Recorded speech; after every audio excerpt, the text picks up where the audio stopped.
Every state and society has undergone its share of lifting experience and earth-shattering moments. It's just such developments that lead to evolution.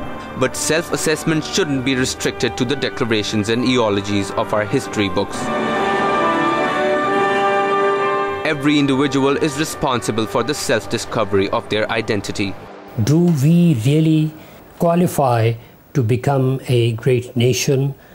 There's every reason that we should be, because during the last 60 years or so, we have demonstrated that we have come a long way from whatever we were, economically speaking. Of course, we have developed quite a bit of technological infrastructure in this country. Educationally speaking, we have come up. But politically, that remains the greatest challenge. Politically speaking, are we 4 provinces of Pakistan? Are we various sects and various communities, ethnic and sectarian communities? Are we growing apart, or are we getting closer to each other? We have this challenge of understanding, comprehending this particular aspect of our national life, because there lies the future of Pakistan. I'm sure that we are able to sit together and look towards a bright future on the basis of whatever we've got. For me, it's difficult to separate the individual contribution from the state contribution. So I have to put it together. How do I see at this stage the future of Pakistan and what needs to be done to improve the prospects of Pakistan and of its people?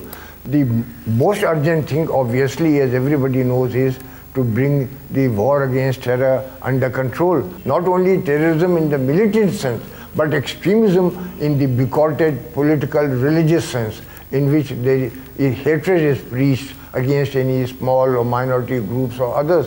So this is something which is the responsibility both of the state, the government, and at the individual level.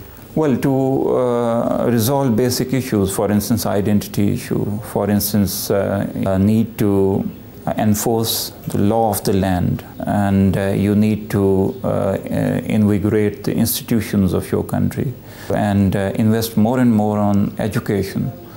And by doing that, I think we will not only ensure good future of our posterity, but we will be able to resolve the issues that are staring in the face of our nation and our country.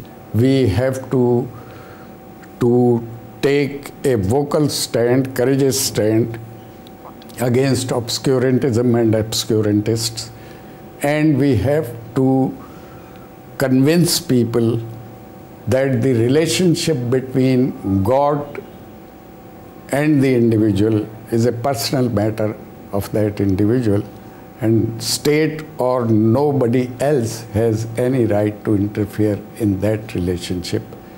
It should be left to the individual what type of relationship with his creator he or she wants to adopt.